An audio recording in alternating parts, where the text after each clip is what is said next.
Hola a todos, ¿cómo están? Soy José Miguel González, abogado y coordinador de No Más Víctimas. Estamos acá para conversar sobre crimen organizado y narcotráfico y su situación en Chile. Muchas gracias a quienes nos acompañan y quienes ven esto grabado.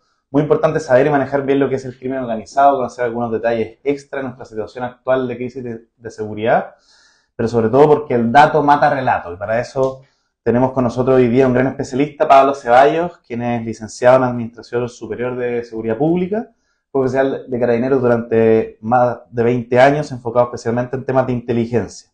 Él es especialista en terrorismo internacional, amenaza emergente, grupos religiosos, crimen organizado transnacional y bueno, muchos otros temas de especial interés para el Chile de hoy.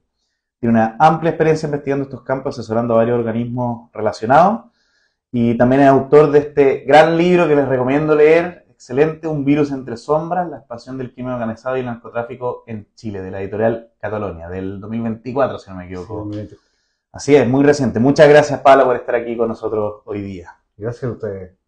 Bueno, vayamos al tema. Entonces, ¿podrías contarnos así para introducir en qué consiste el crimen organizado transnacional? Ojalá lo más en simple posible. ¿Cuáles son sus complejidades? ¿Qué lo caracteriza? Y a qué deberíamos poner especial alarma? Sí, bueno, la definición de crimen organizado transnacional es la consecuencia de hechos dramáticos que ocurren en Italia, ¿no? Con el asesinato de varios jueces, varios fiscales, investigadores, que a través de un encuentro de Naciones Unidas se establece una definición que es muy básica y que nos permite entender que cuando una organización tiene decisiones de avanzar fuera de un territorio, fuera de un país hacia otro, con definiciones económicas de economía ilícita definidas, con liderazgos definidos, hablamos de transnacionalidad.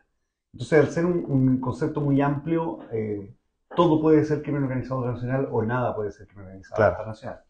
Yo creo que el concepto en simple para la gente que nos escucha es entender que actualmente, muy fuerte, muy evidente después de la pandemia, en América Latina en general, incluso en los países donde menos se conocía, están sucediendo dos transformaciones muy fuertes. Por un lado, la emergencia de estructuras criminales que vienen de orígenes no locales, ¿no es cierto?, fuera del país, caso chileno, por ejemplo, y por otro lado, la transformación de su propia delincuencia. Estos dos fenómenos, que son esencialmente muy fuertes, muy radicales, tienen que chocar alguna vez.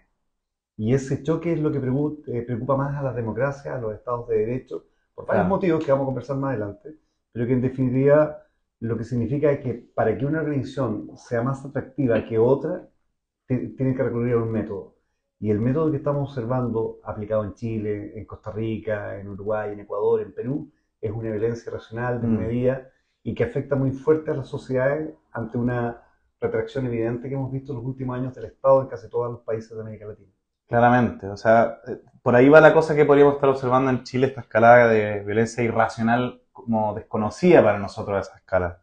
Tiene que ver, por ejemplo, con el caso Ronald Ojea, ¿no? Se ha hablado de que ahí se está persiguiendo después de este gran operativo que desplegaron nuestras policías, que hay una célula del Tren de Aragua, entiendo, de los piratas. No sé si puedes explicarnos cómo opera en este caso lo que vivimos estas semanas. Sí, es un buen punto de partida para entender esta nueva criminalidad observada. ¿Ya?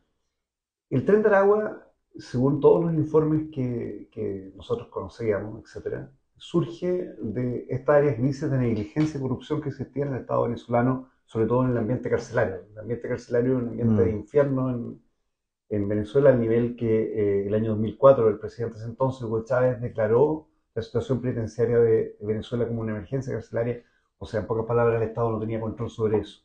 A partir del 2004 en adelante, las lógicas de gobernanza criminal dentro de las cárceles potenciaron inicialmente pranatos, que son liderazgos individuales, y posteriormente grupos criminales que ya son conocidos como TLP.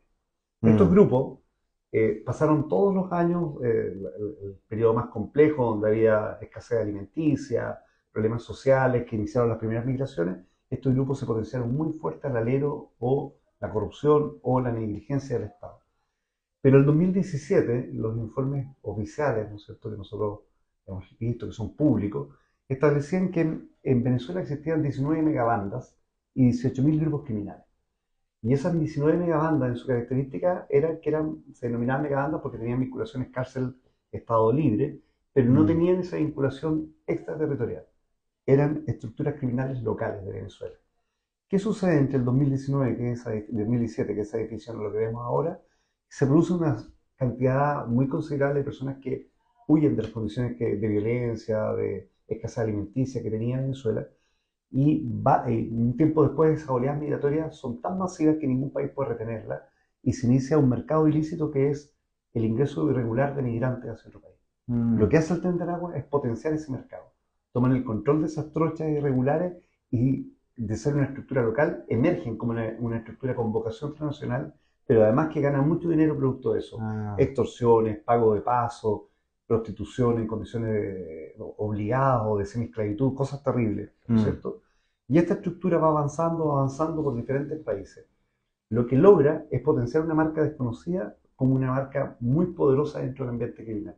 Y la forma como tuvo para potenciarlo es una violencia racional, desmedida, semiótica o simbólica, donde ellos tienen que demostrar que son los que claro. dominan. De esa forma, probablemente por ahí por el año 2018, según todo lo que hemos podido investigar, ingresan a Chile. Mm, Nosotros como país y nuestras autoridades negamos oficialmente su existencia hasta el 2021.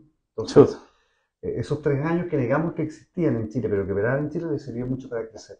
Pero Mm, en esos 3 años también pasaron muchas cosas. Tuvo el estallido social, la claro, pandemia. Entonces, el Estado en sí mismo estaba muy debilitado. Las claro. instituciones venían muy golpeadas por casos de corrupción. Y por lo tanto, este grupo vio una condición adecuada Oportunidad. para crecer, como un Mm, virus. Ese es el objetivo de sí, nombrar este libro.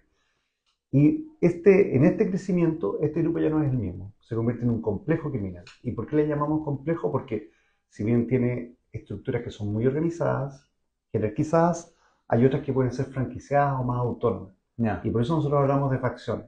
Por eso en el claro. norte de Chile se jugó y A los se gallegos. creció a los gallegos, una Mm, facción más autónoma del Tren del Agua. Y por eso el fiscal Barros, que investiga la causa, ¿no es cierto?, el teniente Ronald Ojeda, del mayor Sánchez, que fue asesinado de Carabineros, investiga esta facción de los piratas. ya, Esta facción de los piratas es lo que podríamos definir como lo más químicamente puro del Tren de Aragua. ya. Es gente que viene de la línea Tocorón, es Mm, gente que tiene vínculos con los líderes de la formación de este grupo. Y por eso, cuando tenemos ese concepto, tenemos que la hipótesis del fiscal es que el teniente Ronald Ojeda, el teniente venezolano secuestrado y asesinado, se realizó por un encargo político más que por un objetivo criminal, es cuando nosotros podemos definir que es un hito tremendamente importante, no solamente advertir la tesis, sino un desafío para el Estado, para el sistema de cumplimiento de ley, para la Fiscalía, demostrar lo que está diciendo. claro. Porque al demostrar lo que está diciendo va a tener consecuencias, no Mm, solamente para la Fiscalía, sino para el país entero. claro, y al final demostrar y condenar a estas personas, hacerlos pasar por la justicia y cumplir la ley, es fortalecer las instituciones, mostrar que les hacemos frente por la vía institucional, ¿no? Sí, es una visión bastante positiva de verlo, Sí. indudablemente es así, tú eres abogado, lo sabes que es Mm, así, pero nosotros tenemos un error como país, creo yo. ¿ya? En los últimos 30 años, las organizaciones criminales transnacionales más peligrosas que han surgido en Latinoamérica han surgido en una cárcel. Y Mm, por lo tanto, detener y colocar personas en la cárcel no es garantía de que ese grupo criminal no pueda volver a operar. absolutamente. Y por lo tanto, estamos deteniendo a sujetos muy peligrosos, Mm. a sujetos con mucha experiencia criminal que nacieron desde una cárcel y los vamos a colgar en nuestra cárcel. Entonces la pregunta lógica que tenemos que hacer no es si nuestra cárcel tiene la capacidad de resistir eso, Claro, o van a estar como peces en el agua, digamos, en donde más saben operar. o puede surgir una nueva criminalidad mixta donde los Sí, sujetos de origen extranjero con estas características puedan vincularse con delincuentes chilenos que puedan claro. aportar ciertos Un conocimientos, sobre todo contagio territoriales. así.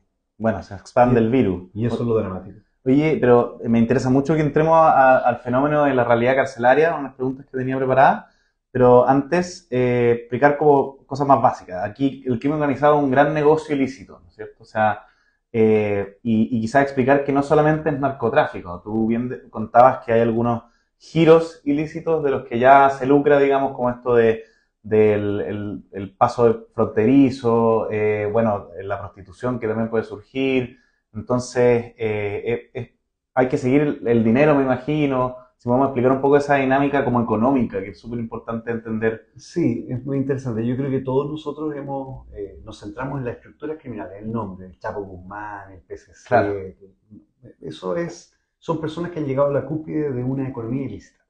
Lo que hay de fondo de esto es la economía ilícita. Por lo tanto, el crimen organizado podemos entenderlo como un modelo económico que tiene un objetivo que es tomar las ganancias de la economía ilícita e inyectarlas en la economía formal. Ese es el objetivo del crimen organizado. Ese objetivo requiere varios componentes que son los que vamos a entender. El primero necesita corrupción. porque tú lo que Mm, requieres para poder inyectar las economías ilícitas es que esas economías dejen de ser ilícitas. Por ejemplo, lo vemos en el Perú, donde la desregularización que existe sobre la minería ilegal ha potenciado la minería legal por estructuras del crimen organizado y se mantiene en un limbo que todavía no se determina. Lo vemos en Chile cuando, por ejemplo, parlamentarios incluso hablan de la importancia de legalizar todas las drogas, que claro, pueden significar eso. Porque para poder convertir las economías ilícitas e inyectar las economías formales, tú lo que necesitas es modificar las políticas públicas de un país claro, para que algo deje de ser delito, por lo menos no esté regulado. Y esa es la gravedad que exacto. nosotros observamos a nivel general. Entonces, entendiendo el crimen organizado como un modelo económico, podemos ver la evolución que ha tenido en América Latina.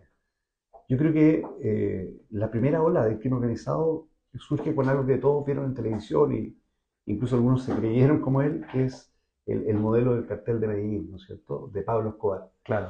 Ese modelo es bien especial. Surge en los 80. Pablo Escobar es un contrabandista, no es un narcotraficante, que logra unificar, contrabandista de cigarros, que logra ¿Ya? unificar varias economías de la cocaína, ¿no es cierto?, que se produce en Colombia, unificar varios productores de cocaína, varios traficantes de cocaína y genera una especie de cartel. Ese cartel tiene solamente un mercado definido, que es Estados Unidos, o sea, es enviar esa cocaína hacia Estados Unidos. Tiene una ruta definida que es la ruta del Caribe, normalmente una combinación marítima terrestre, pero que entraba por el Caribe. Tiene un objetivo que es tomar las ganancias de esa droga y volverla a Colombia y tiene un método de cambio. Ese método, como todos recordamos, era plata o plomo. En un Mm, momento, Pablo Escobar cambió o desbalanzó el método y utilizó más plomo que plata y claro. le declara la guerra a Estado y termina mal, porque Pablo Escobar termina muerto en un cartel, en un techo en Medellín. Mm, Inmediatamente surge una nueva ola. Esta ola es la combinación de los carteles colombianos, cartel de Cali específicamente, con los carteles mexicanos. ¿Cambia el producto? No cambia, sigue siendo la cocaína. ¿Cambia el mercado? No cambia, sigue siendo Estados Unidos. ¿Cambia el objetivo? No cambia, es traer ese dinero de vuelta. ¿Qué cambia? La ruta. Ya no es el Caribe, es Centroamérica. Y al cambiar la mm, ruta, los niveles de violencia en Centroamérica se disparan. México comienza a ser el país más violento producto de este cambio de ruta. ya. La tercera ola tiene un componente que surge con las políticas públicas de los gobiernos bolivarianos esencialmente, que por ejemplo sacan la base de Manta de Ecuador, que modifican políticas públicas para que cualquier persona ingrese a su país y con eso ingresan actores extrarregionales a dominar esta lógica, pero también hacen una especie de aceptación de la criminalidad como un socio confiable que puede dominar algunos territorios, etc. Los casos Mm, más emblemáticos son obviamente Ecuador, es lo que se ve en algún aspecto en Bolivia y también en Venezuela. Y lo que estamos viendo ahora son todos estos componentes, pero con actores emergentes que vienen fuera de nuestra región. La andrangheta italiana, los consorcios turcos, la mafia china. En esta atmósfera criminal ellos son menos visibles, porque son menos violentos, pero son los que modifican todas las economías ilícitas o generan todo el dinero. Y ahí viene el punto más importante, porque si antes los grupos criminales estaban estructurados en un área de negocios, hoy día no. O sea, las primeras tres bolas que le comenté es como un cohete que va a la luna con un puro motor de propulsión, y lo que tenemos ahora es como una especie de avión con múltiples motores donde si tú apagas uno, el avión no Todavía cae. quedan otros. Claro. Mm, ¿Cuáles son esos motores que estamos viendo? El narcotráfico sigue siendo uno de los principales problemas que tenemos, ¿cierto? Como motor potenciador de la economía ilícita y crimen organizado. La extorsión. La extorsión es un fenómeno que hoy día se muy invisibilizado. La gente no denuncia extorsión, la gente no sabe definir lo que es mm, extorsión. Tú eres abogado, nosotros el delito de extorsión lo tipificamos hace muy poco. sí, Entonces, si va alguien y dice, mire, hay un grupo de personas que me dice que si no les pago me van a quemar la casa, y va esa persona a denunciar, probablemente las policías le van a poner como amenaza condicionada. claro. Y la amenaza condicionada, Mm, tú lo sabes mejor que yo, la fiscalía no la estudia mucho. no, La extorsión es un problema generalizado que va a golpear muy fuerte a Chile. La minería ilegal, el contrabando, el comercio ilícito, son múltiples los motores donde una estructura criminal puede potenciarse. Y ahí vemos el caso del Tren del Agua. Los mismos sujetos que secuestraron al teniente Ronald Ojeda, los mismos sujetos que se dedicaban a secuestros extorsivos de, por ejemplo, el empresario de Rancagua, los empresarios de Machalí, ¿no es cierto? Estos sujetos asesinaron al teniente Sánchez cuando robaban un teléfono celular. Y eso explica que ellos no están desaprovechando lo que tienen para unificar su economía ilícita, que es el territorio. Cuando ellos controlan un territorio, ellos lo que pueden lograr es controlar la droga, la venta de droga, controlar, por ejemplo, el robo de celulares, la actividad extorsiva, las plazas de prostitución, como yo le llamo, las plazas de mujeres, etcétera. Eso es la hiperconexión que existe entre grupos criminales y economía ilícita. Perfecto, muy interesante. Uno escuchando esto de las olas, no sé si les pasa a ustedes, uno empieza a conectar piezas del rompecabezas que veía desconectadas y uno entiende mucho más la situación en la que estamos. Muy interesante. Estamos con Pablo Ceballos, experto en crimen organizado, sobre todo la situación que vive el continente, la región y especialmente Chile. Estamos preocupados en este caso. Si quieren hacer preguntas pueden hacerlas y me las hace llegar nuestro equipo de producción. Vamos entonces a ir haciendo como acento en algunas cuestiones. Tú hablaste de las cárceles, entonces se requiere política pública, se requiere hacer bien el trabajo respecto a nuestras cárceles. Como decías tú, no podemos contentarnos y tapar el sol con un dedo de que simplemente lo estamos metiendo a la cárcel a estas personas porque vienen con como un entrenamiento y una experiencia derechamente. Estos se originan de mucha experiencia de operación, desde Claro. verdaderos comandos, ¿no es cierto? Entonces, ¿qué medidas se pueden implementar o qué necesitamos hacer y exigir a nuestras autoridades para que esto se haga bien? Sí, yo creo que yo partiría diciendo que lo que un país como Chile, que no está acostumbrado al desarrollo de estos dos fenómenos que les conté, ¿no es cierto? La transformación de nuestra delincuencia común y el ingreso de actores criminales extranjeros. Lo primero que tenemos que hacer es tener un diagnóstico adecuado y consensuado y compartido de lo que está en riesgo. Y la pregunta es, ¿qué es lo que está en riesgo? Porque hay Mm, diferentes definiciones. Personalmente creo, y lo he compartido con muchos de los investigadores, yo trabajo a nivel latinoamericano, desde México hacia el sur, lo que realmente está en riesgo es la democracia y el Estado de Derecho. Porque cuando las sociedades están cansadas, cualquier persona que traiga una propuesta, aunque sea radical, aunque vulnere la democracia, aunque vulnere nuestro Estado de Derecho, va a ser mucho más atractiva claro. porque es una propuesta, Aquí lo está pasando con Bukele, que es claro, uno de los más queridos en la encuesta. que es la respuesta que la gente quiere porque es la respuesta de sentido común. Claro. Cuando uno le da una vuelta al concepto de sentido común y se pregunta, bueno, ¿cómo lo va a lograr esta persona? Ahí vienen los problemas. Es muy difícil lograrlo si no hay un consenso, por lo menos lo que yo determino. Cuando uno, por ejemplo, escucha en Chile, voy a cerrar todas las fronteras, sí, puede cerrarlas, pero garantiza eso que no van a ingresar migrantes. Claro. O sea, las fronteras estaban cerradas para la pandemia y fue cuando el periodo de mayor migración irregular tuvimos. Mira. Entonces, las definiciones de repente pueden ser muy atractivas en lo lingüístico, pero poco aplicables en lo práctico. Entonces, Mm, lo primero es un consenso, un diagnóstico. ¿Y por qué es tan riesgo la democracia del Estado de Derecho? Porque el crimen organizado es esencialmente agnóstico, no tiene una identidad política definida y es poliamoroso. Eso significa que puede relacionarse con la izquierda, con la derecha, con la centroizquierda, con la ultraderecha, con la ultraizquierda, le da lo mismo. Necesita relacionarse con el poder. Y en esa relación con el poder, la sociedad queda al medio y es la sociedad más debilitada. Cuando uno, por ejemplo, va a zonas muy complicadas como las fronteras de Ecuador o Colombia, yo soy investigador de campo, me toca ir a esos lugares, tú te das cuenta que la sociedad que vive ahí confía más en la gobernanza criminal que ofrece el narco que controla que la que mm, ofrece el Estado. Porque el Estado pasa a ser un visitante. Viene una vez al mes, un operativo mm, con tanques, con helicópteros, con soldados, se lleva preso a mi hijo. Y claro. cuando yo lo necesito, el Estado no está. Entonces, Y perdona, pero es muy importante lo que dices porque yo siempre he recalcado y a veces la gente no entiende, que tenemos víctimas, nos hemos apersonado también para fiscalizar algunas cuestiones que tienen que ver precisamente con eso, un estado lento, que no reacciona o que llega tarde o hace desprolijamente las cosas. En el fondo igual tenemos que preocuparnos de inmediato también de eso, o sea, de recuperar la confianza de la gente, etcétera. En todo lo que has dicho tú, eso también es control territorial, ¿no es cierto? O sea, sí, absolutamente. Esto es básico, es teoría de incentivo. ¿Cuánto incentivo existe, por ejemplo, para que tú ingreses al circuito criminal y cuánto incentivo tú tienes para que ingreses a la formalidad del Estado? claro. El Estado ha trabajado poco, no solamente en Chile, desde la pandemia se ha visto ha sido muy evidente esto, en generar incentivos para que la gente no ingrese a la informalidad y de la informalidad salte, por ejemplo, al mundo de la ilegalidad. Y es complejo, mira, cuando yo siempre pongo el caso de la pandemia porque para nosotros los investigadores nos permitió evidenciar cosas que eran fenómenos de varios años atrás, pero que ahí fueron muy, muy evidentes. La pandemia generó la retracción del Estado y sus servicios. Mm, En México, los primeros que llegaron con mercadería a las comunidades fueron los narcos. claro. También pasó en Chile, Ollas también comunes, pasó en etcétera, Ecuador, sí. también pasó, etcétera. Y cuando tú empiezas a ganarte, hay varias formas como el crimen organizado puede dominar una población. Y normalmente el crimen organizado utiliza dos combinaciones, que es zanahoria y garrote. Claro. Intimida, amedrenta, amenaza, pero también beneficia a aquellos que tienen la actitud más positiva con ellos, no los delatan, no los denuncian, etc.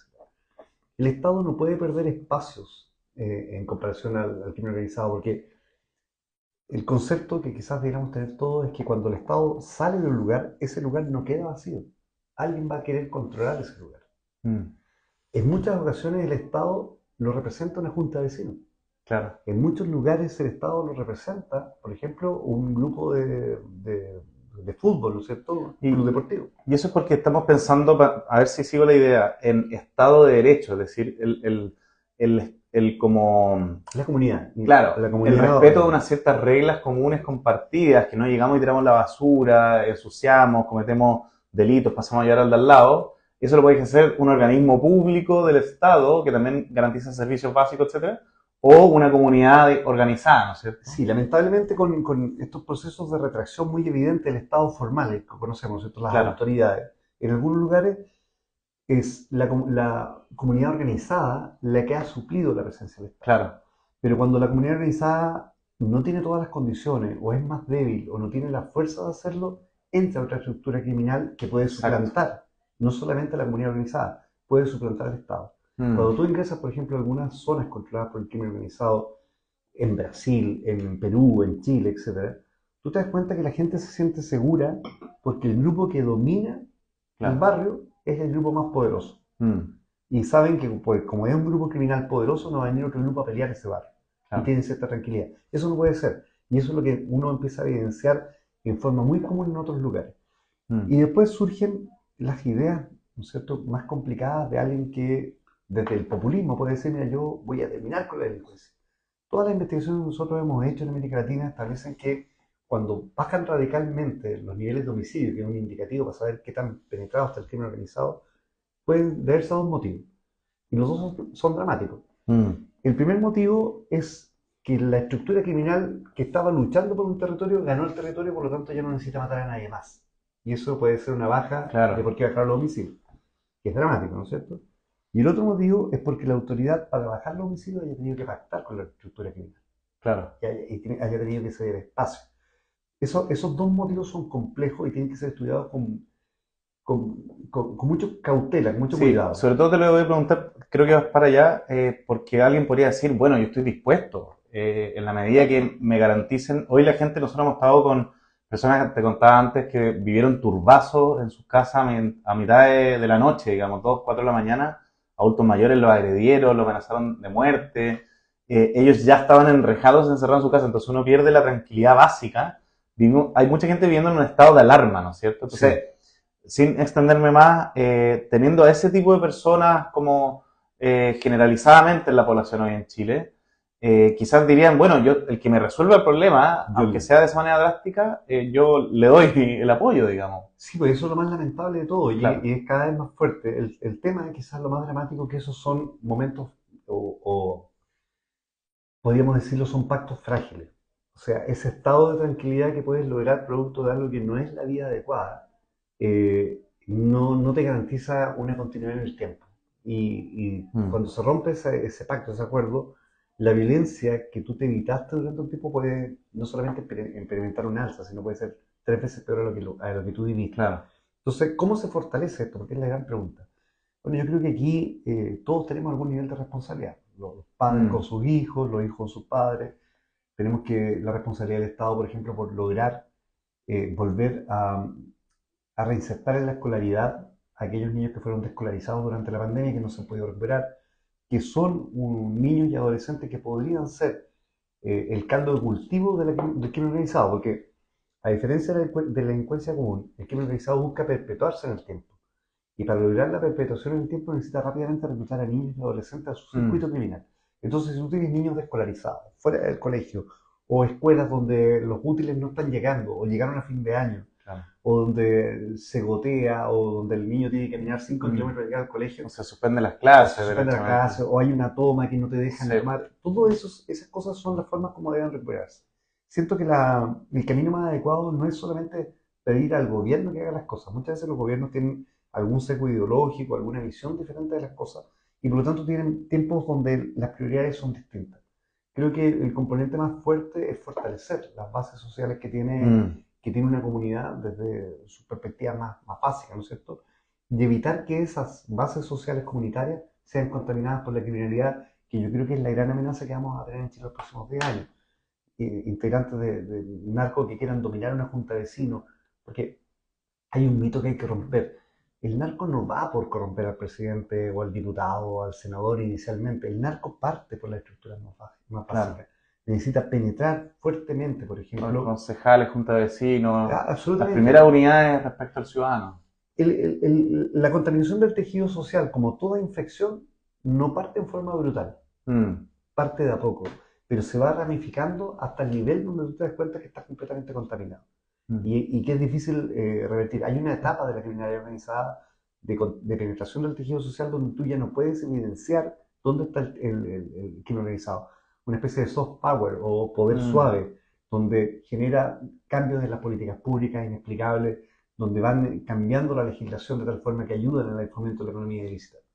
Mira, y la pregunta al millón, ¿en qué etapa de la infección estamos? Porque es muy preocupante lo que dices de este virus que se va ramificando y llega un punto en que uno puede no ser consciente, pero quizás ya haber pasado el punto de no retorno, ¿no es cierto? Donde uno ya está terminal, por decirlo así. ¿En qué punto dirías tú que estamos Sí. en Chile? No sé si esto alarmará a la gente, pero No, hay que ser honesto en no, esto. yo creo o sea, yo siempre he pensado que lo mejor que uno puede, cómo puede enfrentar una enfermedad sabiendo que la tiene. Sí, Si tú niegas que tienes la el enfermedad, diagnóstico es lo difícilmente primero. Mm, te vas a complejizar.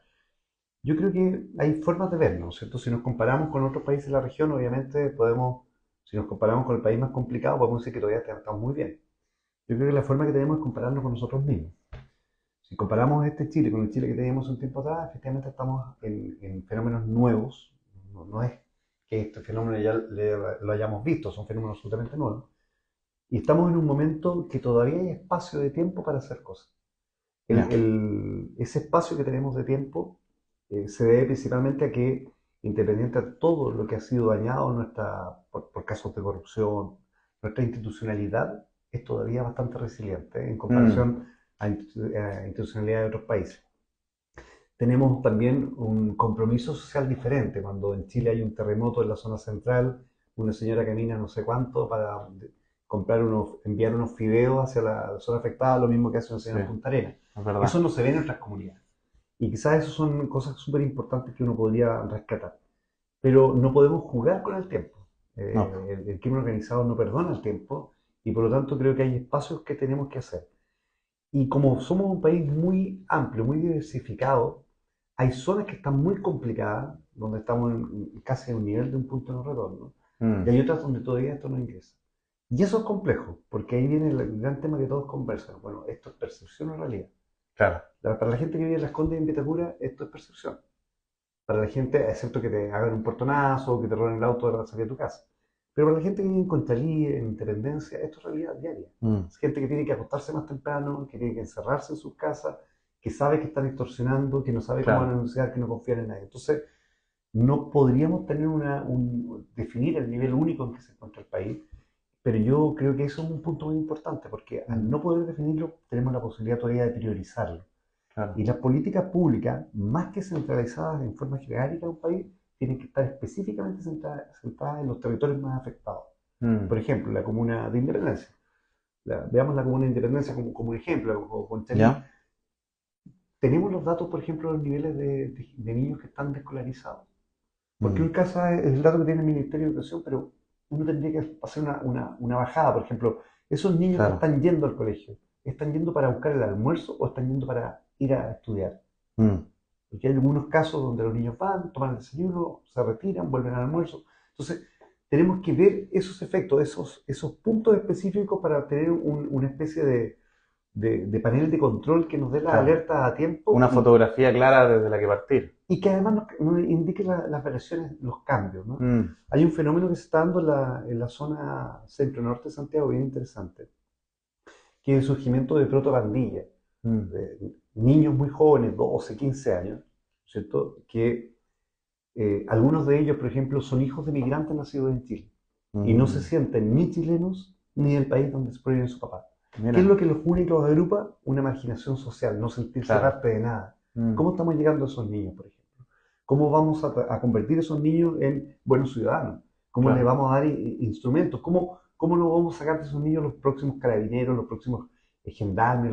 ¿Cómo no podemos darle una oportunidad? Mm, Y estos niños que encuentran en la asociatividad de no sentirse parte de nada, en esa marginación, un modelo para poder reunirse son los que, por ejemplo, están con los primeros niveles, ¿no es cierto?, de alguna incivilidad, ¿no es cierto?, claro. saltarse el torniquete en el metro, correr por Mm, un mall, ¿no es cierto?, empujando a las personas, o entrar a una tienda en grupo como un turbazo, robar alguna cosa e claro. irse.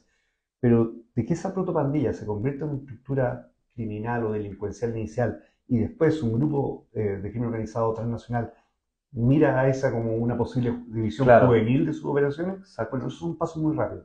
Por lo Ya. tanto, uno de los puntos más importantes creo yo es no solamente tener un diagnóstico, sino visibilizar ese diagnóstico, compartirlo. Mm, La información que proviene, que pueden entregar los barrios, los vecinos organizados, la junta de vecinos, es muy útil y es mucho más real probablemente que las definiciones que pueden entregar los órganos más de gobierno regional, de gobierno nacional.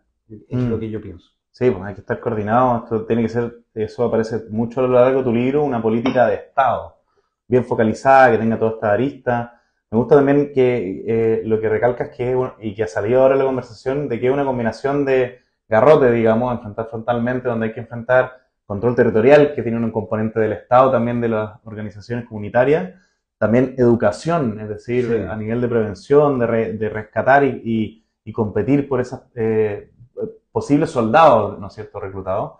¿Qué rol te puede tener lo cultural?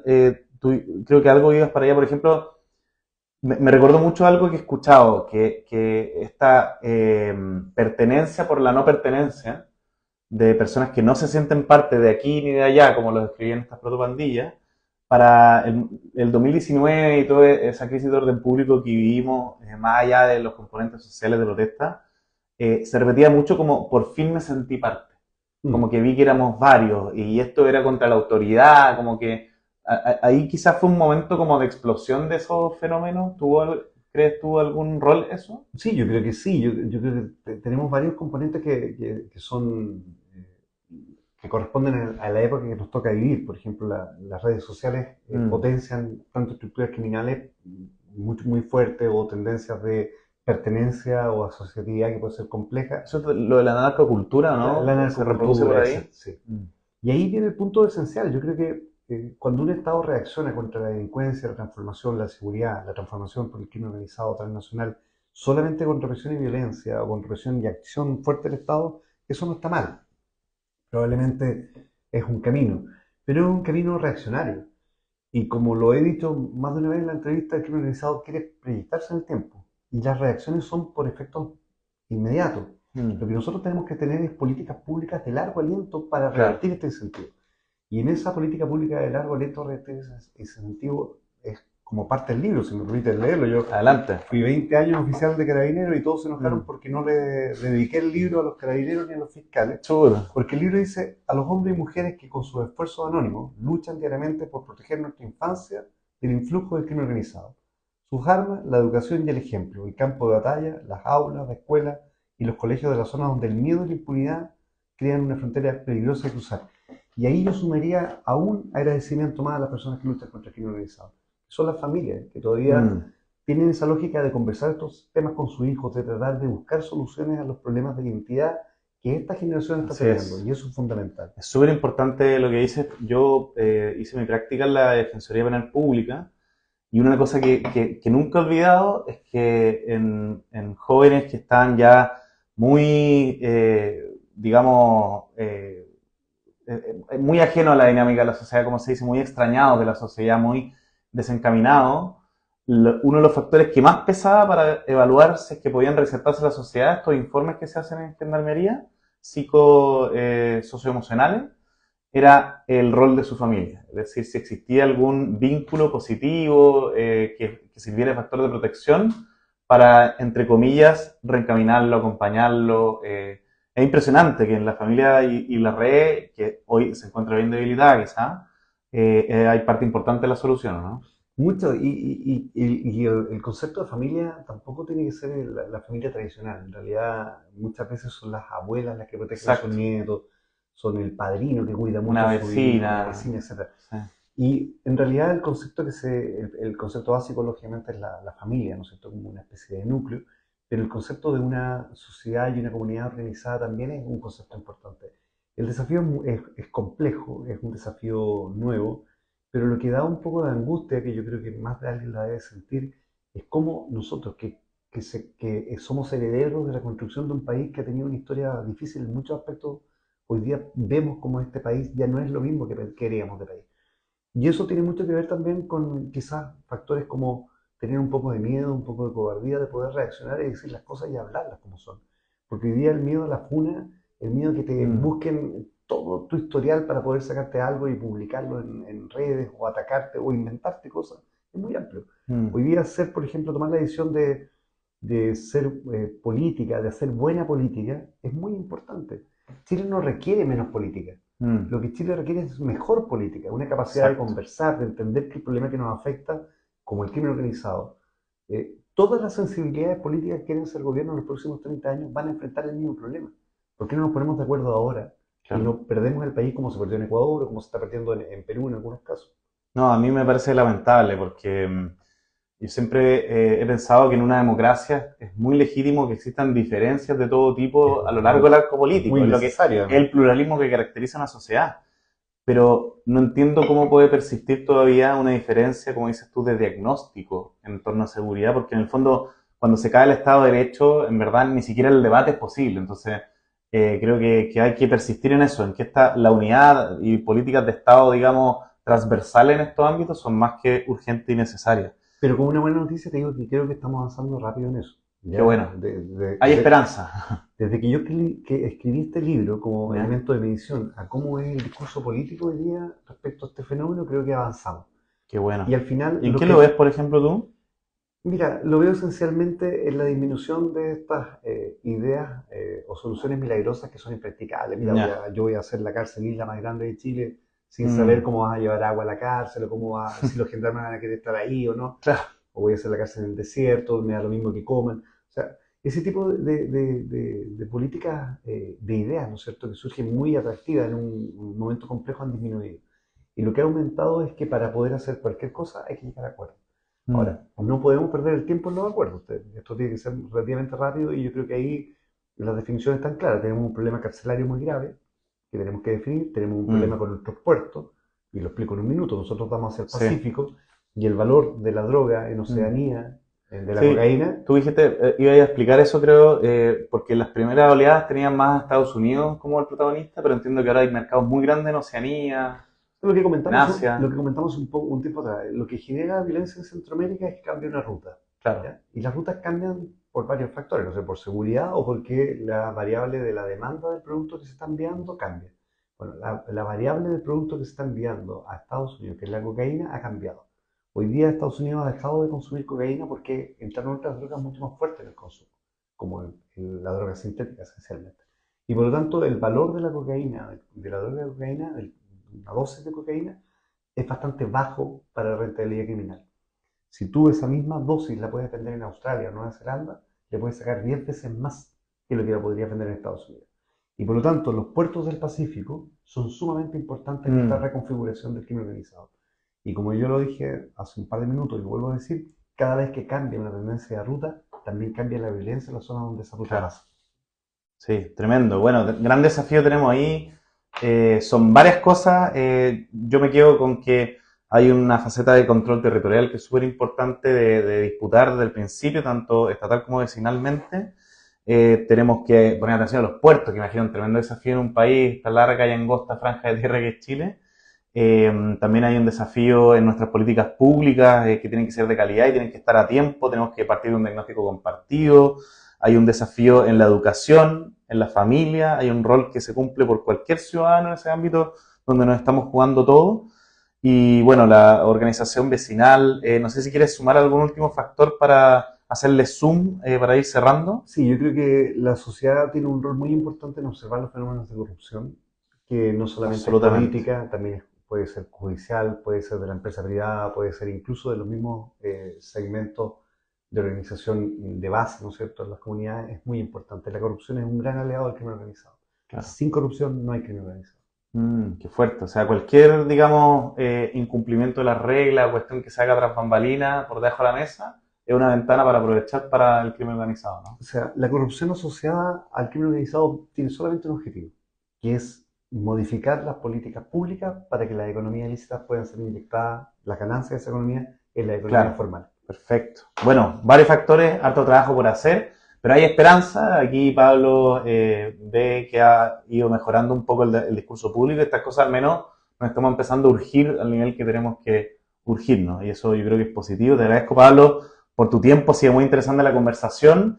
Nosotros los llamamos a seguir atentos a No Más Víctimas. Esto es una de las facetas y los principales objetivos de No Más Víctimas, que es informar, visibilizar con datos, con información al detalle y conocimiento y expertise, pero también vamos a estar trabajando en la organización vecinal, ayudando a que la gente pueda recuperar su espacio, vamos a contribuir a articular a víctimas del delito y también personas que ven amenazada su tranquilidad y su seguridad, porque estamos convencidos de que Chile no solo puede, sino que debe ser más seguro. Muchas gracias a todos, muchas gracias Pablo por tu tiempo y toda la información que nos has entregado. Nos estaremos viendo, chao, que estén bien.